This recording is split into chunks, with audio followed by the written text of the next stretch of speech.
जय हिंद स्टूडेंट्स। इस वीडियो में हम लोग समझने वाले हैं रिमूव टू के बारे में। ठीक है, रिमूव टू जो हमारे एग्जामिनेशन के लिए काफ़ी इम्पॉर्टेंट है। ठीक है, रिमूव टू हमारे किसी भी एग्जामिनेशन के लिए काफ़ी इम्पॉर्टेंट टॉपिक है। तो आइए हम लोग इस टॉपिक को समझते हैं और ये भी देखेंगे कि किस टाइप से क्वेश्चन पूछे जाते हैं। ठीक है बाबू, तो रिमूव का सबसे पहले मतलब आप समझ लीजिए। रिमूव का मतलब होता है क्या? हटाना होता है। ठीक है, हम लोग टू को कैसे यूज करते हैं सबसे पहला बात सीखेंगे कि जो हम लिखे हैं TOO टू। ठीक है, सबसे पहला बात बाबू कि ये टू जो होता है ये होता है आपका एडवर्ब। आपसे यदि कोई पूछे कि व्हाट इज टू, तो आप बताइए कि टू क्या है? हमारा एडवर्ब है। ठीक है, अब एडवर्ब है फिर भी टू का दो मीनिंग होता है। ठीक है ना, टू का दो मीनिंग होता है। एक तो इसका मीनिंग होता है बाबू, टू का मतलब एक तो मीनिंग होता है भी यानी अल्सो, और एक टू का मीनिंग होता है जैसे बहुत ही ज्यादा। ठीक है, क्या मीनिंग होता है? बहुत ही ज्यादा। ठीक है, आराम से हम लोग समझेंगे। बहुत ही ज्यादा यानी इसको हम बोल सकते हैं मोर देन रिक्वायर्ड भी बोल सकते हैं। एक टू का मीनिंग, और एक टू का मीनिंग हम लोग बोलेंगे वी यानी अल्सो। ठीक है, अब एक बात और कि जब इसका मीनिंग होता है भी तो ये वर्ब को क्वालिफाई करते हैं। किसको क्वालिफाई करते हैं बाबू? वर्ब को। हम एग्जाम्पल के थ्रू समझेंगे। और इसका मीनिंग जब होता है बहुत ही ज्यादा यानी मोर देन रिक्वायर्ड कहिए, मोर देन रिक्वायर्ड कहिए। ठीक है, मोर देन रिक्वायर्ड जब इसका मीनिंग होगा तो ये एडजेक्टिव, समझिएगा, एडजेक्टिव या एडवर्ब। ठीक है, एडजेक्टिव और एडवर्ब को क्या करेगा? क्वालिफाई करेगा। ठीक है, एक बार फिर से समझिए, जब इसका मीनिंग होगा भी यानी अल्सो तो ये वर्ब को क्वालिफाई करेगा, और जब इसका मीनिंग होगा बहुत ही ज्यादा मोर देन रिक्वायर्ड तो ये एडजेक्टिव या एडवर्ब को क्वालिफाई करेगा। ओके, सो नेक्स्ट देखते हैं एग्जाम्पल के थ्रू कि कब इसका मीनिंग वी होता है और कब इसका मीनिंग बहुत ही ज़्यादा होता है। तो आइए हम लोग एग्जाम्पल के थ्रू इसको समझते हैं। जैसे हम बोले हैं आई टीच इंग्लिश टू। ठीक है बाबू, आई टीच इंग्लिश टू, तो यहां हम इसका मीनिंग क्या समझेंगे? आई टीच इंग्लिश टू यानी मैं इंग्लिश भी पढ़ाता हूं। इसका मतलब क्या समझेंगे? मैं इंग्लिश भी पढ़ाता हूं। ठीक है, अगर एक बात और लिखा जाए इसको ऐसे, I to teach, I to teach English. ठीक है बाबू, आई टू टीच इंग्लिश, तो देखिए दोनों तो मान लीजिए वर्ब को ही क्वालिफाई कर रहे हैं, बट दोनों का थोड़ा सा मीनिंग में यहाँ चेंज हो जाएगा। जब हम लिखेंगे आई टू टीच इंग्लिश तो इसका मीनिंग हो गया बाबू मैं भी इंग्लिश पढ़ाता हूँ। मैं भी, देखिए हम लिख दे रहे हैं मैं भी इंग्लिश पढ़ाता हूँ। और आई टीच इंग्लिश टू का मतलब हमने क्या समझा? मैं इंग्लिश भी पढ़ाता हूँ। ठीक है, जैसे हम लोग यदि हम लोगों से कोई बोलता है आई लव यू तो हम लोग क्या बोलते हैं? I love you too. ठीक है ना, तो देखिए आई लव यू का मतलब क्या होता है, थोड़ा सा आज के बाद ध्यान दीजिएगा। आई लव यू का मतलब होता है, मान लीजिए यदि हम बोलते हैं आई लव यू टू, ठीक है, तो इसका ओरिजिनल जो मीनिंग होता है ना, ये आपका मीनिंग होता है मैं तुमसे भी प्यार करता हूं। मैं तुमसे भी प्यार करता हूं। ठीक है, और देखिए आई टू लव यू, इसका मीनिंग हो गया मैं तुमसे प्यार करता हूं, लेकिन इसका हो गया मैं तुमसे भी प्यार करता हूं यानी किसी और से प्यार करता हूं। ठीक, यानी हम लोग जो बोलते हैं अपने भाषा में होना चाहिए ये, बट बोलते हैं हम लोग ये। ठीक है, और याद रखिए कि दोनों अपने आप में बाबू करेक्ट है। ठीक है, बट मीनिंग में थोड़ा सा क्या है? चेंजिंग है। इसलिए आप लोग आज के बाद ये वाला ट्राई करिएगा। ठीक है, बट स्पोकन में ये चल सकता है। ओके, आई होप कि आपको क्लियर हो गया होगा। ठीक है, बढ़ते हैं हम लोग नेक्स्ट टॉपिक की तरफ इसी में। ठीक है, कि और मतलब किस टाइप से हमारे क्वेश्चन पूछे जाते हैं। अच्छा जी, हम बोले कि ही इज, आगे देखिए, टू टॉल। ठीक है बाबू, ही इज टू टॉल। अब यहाँ टॉल थोड़ा सा ध्यान दीजिए, तो टॉल थोड़ा सा ध्यान दीजिए कि टॉल हमारा क्या है, एडजेक्टिव है, इसलिए यहाँ टू का मीनिंग क्या हुआ, बहुत ही ज़्यादा। ही इज़ टू टॉल मतलब he is more than required tall, बोल सकते हो कि वो बहुत ज़्यादा क्या है, टॉल है, बहुत ज़्यादा क्या है, लंबा है। यही ना, यहाँ भी नहीं समझेंगे क्योंकि टॉल का यहाँ क्या बता रहा है, विशेषता बता रहा है, ठीक है ना। जैसे हम बोले she is too beautiful, she is too beautiful, वह बहुत ज़्यादा सुंदर है। मान लीजिए ये निगेटिव का मीनिंग सेंस भी देता है, मतलब जितना नहीं होना चाहिए ना उतना है, ठीक है। सी इज टू ब्यूटीफुल का मतलब, अब ब्यूटीफुल हमारा ऐसे भी समझ सकते हैं एडजेक्टिव है, ठीक है, इसलिए यहाँ टू का मीनिंग क्या हो जाएगा, बहुत ही ज़्यादा, ठीक है।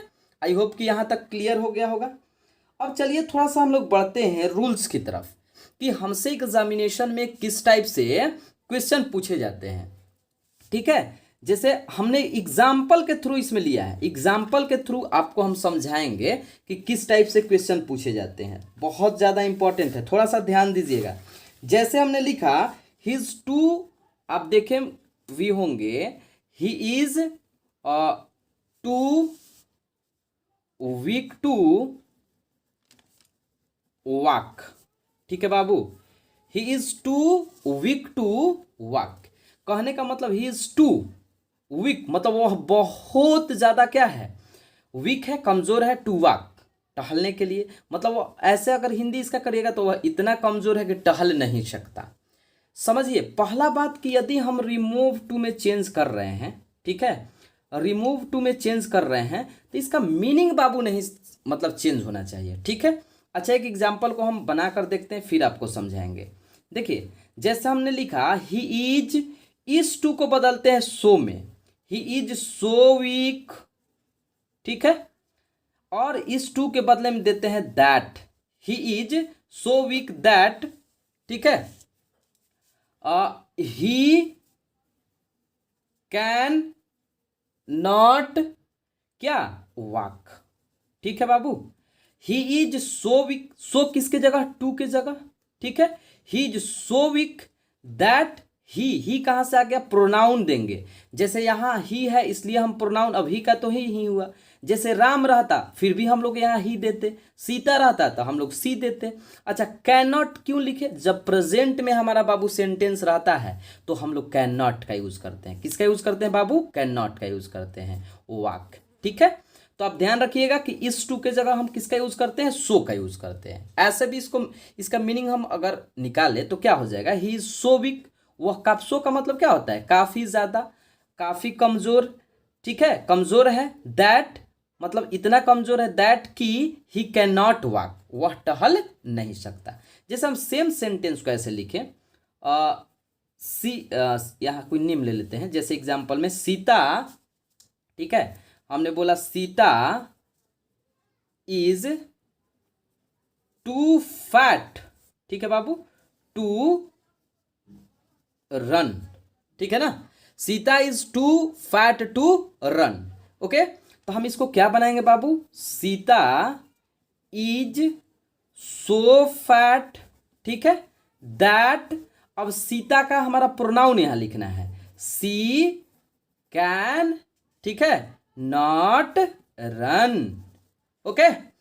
सीता इज सो फैट मतलब सीता इतनी मोटी है, दैट की सी कैन नॉट रन, वह दौड़ नहीं सकती, ठीक है। तो आई होप कि इतना आपको बहुत अच्छे से समझ में आया होगा। चलिए हम लोग चलते हैं नेक्स्ट एग्जाम्पल में, ठीक है। चलिए बाबू तो इसमें एक और एग्जाम्पल हम लेते हैं, Mount Everest is too high to climb, बहुत ही इंपॉर्टेंट क्वेश्चन है ये। अगर आप इसको बनाइएगा तो थोड़ा सा देखते हैं हम लोग, पहले एक बार अपने से ट्राई कर लीजिएगा क्वेश्चन देखकर। हमने बनाया, देखिए माउंट एवरेस्ट, ठीक है, is so high, mount Everest is so high that, ठीक है। अब यहां के बाद यदि आप पूछिएगा, थोड़ा सा इसमें ध्यान देने वाला बात है, यहाँ के बाद हम किसका यूज करेंगे, दैट के बाद। यदि दैट के बाद हम माउंट एवरेस्ट के लिए इट का यूज करते हैं तो बाबू हमारा गलत हो जाएगा। गलत इसलिए भी हो जाएगा क्योंकि Mount Everest is too high to climb. किसके चढ़ने के लिए, ऐसा थोड़ा कि माउंट एवरेस्ट को चढ़ने के लिए, ठीक है। इसका हिंदी क्या होगा कि Mount Everest is too high to climb. Mount Everest इतना हाई है कि मतलब चढ़ नहीं सकते, यही ना। तो दैट हम लोग यहाँ किसका यूज करेंगे, वी का यूज करेंगे। We can not climb it, ठीक है। We can not climb it. अब आप कहिए कि सर वी कहाँ से यूज कर दिए, तो वी इसलिए बाबू यूज किए कि हम लोग इस पर क्या नहीं कर सकते, चढ़ नहीं सकते, और इट लास्ट में लिखना जरूरी है, ठीक है, माउंट एवरेस्ट के लिए। आई होप कि क्लियर हो रहा होगा। तो यहाँ सो लगाए, फिर सेम रूल यहाँ भी है, ठीक है। और यहाँ वी क्यों लिख दिए, या ऐसे भी लिख सकते हैं कि नो वन, ठीक है, no one can not climb it, ठीक। लेकिन वी हमारा ज्यादा बेहतर है, ठीक है ना। That we can not climb no one से बेहतरीन है, ठीक है। वो तो निगेटिव हो गया, वो तो होगा ही नहीं, ठीक है। दो दो निगेटिव थोड़े होगा, ठीक है ना। We can not climb it, ठीक है। आगे और एग्जाम्पल देखते हैं, इसी टाइप का क्वेश्चन पूछा जाता है, ठीक है ना। यदि हमने ऐसा लिखा, एक और देखिए एग्जाम्पल, सीता इज, एक वाज वाला थोड़ा सा लेते हैं एग्जाम्पल, सीता वाज, ठीक है, टू वीक, ठीक है, टू वॉक, ठीक है ना बाबू। Sita was too weak to walk, ठीक है। तो इसको कैसे बनाएंगे बाबू, सीता, अब ये पास्ट का है, वाज, ठीक, सो वीक, ठीक है, दैट। अब सीता के लिए यहां प्रोनाउन क्या देंगे, सी कुड नॉट का यूज करेंगे इसमें, सी कुड नॉट क्या करेंगे, वॉक। तो यहां दो तीन चीज का आपको ध्यान देना है, यहां तक तो कोई दिक्कत नहीं, दैट तक। फिर इसके बाद प्रोनाउन का यूज करेंगे बाबू, फिर प्रोनाउन का यूज करेंगे आगे। उसके बाद यदि प्रेजेंट में है तो कैन नॉट का, पास्ट में है तो कुड नॉट का। यहां हम देख लिए कि वाज है, इट मीन्स क्या है, वाज क्या बताता है, वाज हमारा पास्ट है, इसलिए कुड नॉट का यूज करेंगे, ठीक है। आई होप कि आपको बहुत अच्छे से समझ में आ रहा होगा। चलिए हम लोग आगे बढ़ते हैं और भी कुछ इंपॉर्टेंट क्वेश्चन के साथ, ठीक है। आगे देखिए, नेक्स्ट क्वेश्चन हमारा, देखिएगा ध्यान से, it was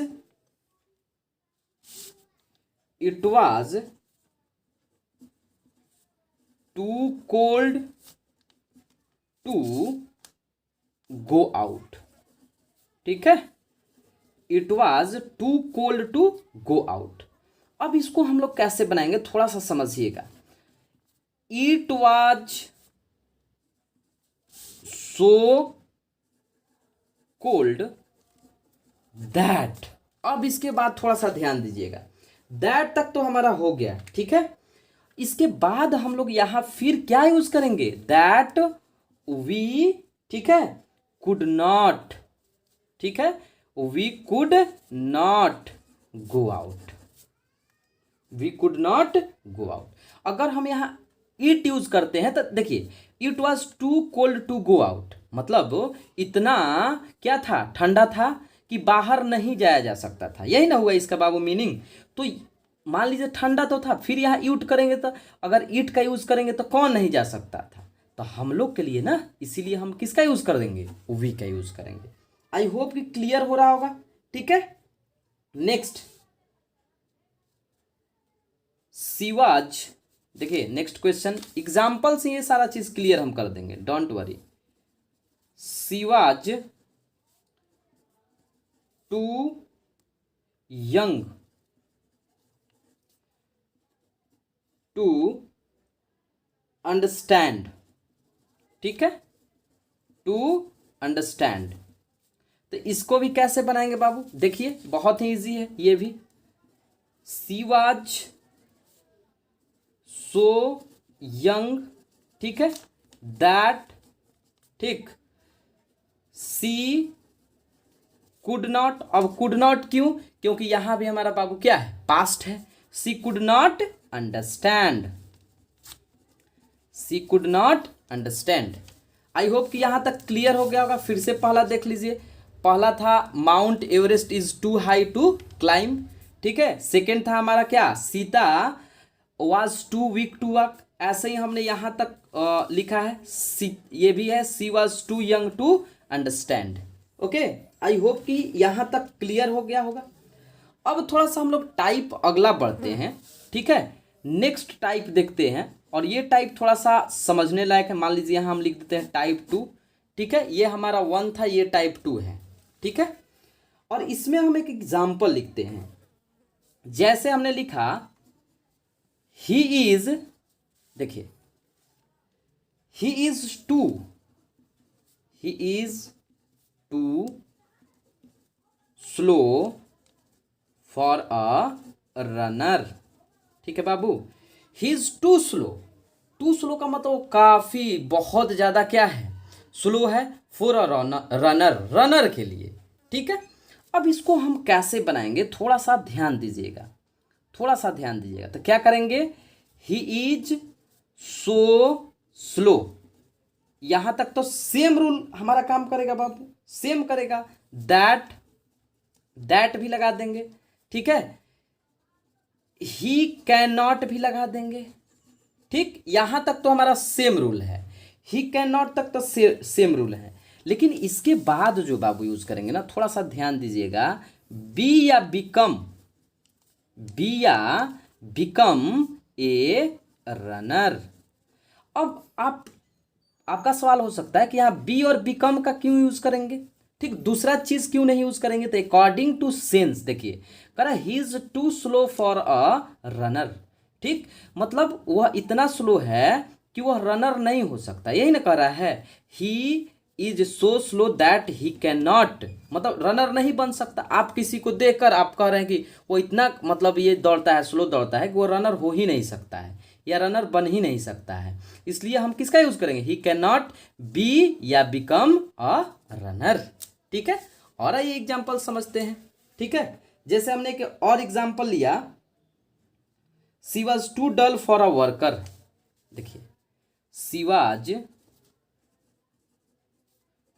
to dull for a worker, मतलब वह इतना डल है कि वह वर्कर नहीं बन सकती, ठीक है। सकती थी, चूंकि पास्ट में है। देखिए हम क्या करेंगे, बिल्कुल उसी टाइप से बनाएंगे बाबू। शी वाज, ठीक है, सो डल, ठीक, that she could not be या बिकम, लिखिए बिकम अ वर्कर, ठीक है, बी या become a worker. I hope कि यहां तक क्लियर हो गया होगा, किसी को बहुत ज्यादा प्रॉब्लम होगा नहीं। इसमें हमको देखना रहता है कि हम किसका यूज करेंगे, ठीक है। इसमें हम इसलिए बी का यूज किए या बिकम का, क्योंकि बनने के लिए हमारा सेंटेंस में यूज हो रहा था, ठीक है।